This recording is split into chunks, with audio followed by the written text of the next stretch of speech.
Hello everybody, welcome back. And today as well we have got another video. In this video I'll show you how you can change translate to in YouTube comments.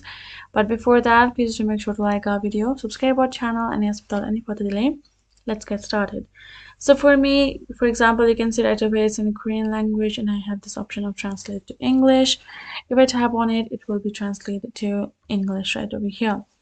Now if you would like to change it to some other language, I'm gonna go to my account, and then I'm going to be going to the section of Google account, and from right away I'm going to go into the search and tap on language. Then I'm going to go to this option of change your language on the web.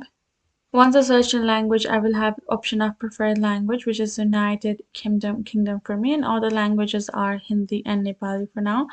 I can simply remove the one that I would like, and then I'm going to tap on this particular pencil icon and add in another one.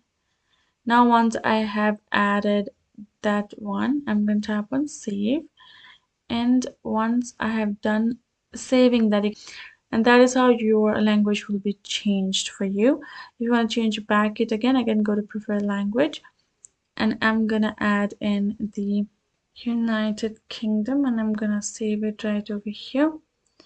It has been saved, and we're back to normal, and that's how you will be able to do so. So I hope this video helped. Thank you so much for watching. I'll see you guys in our next video.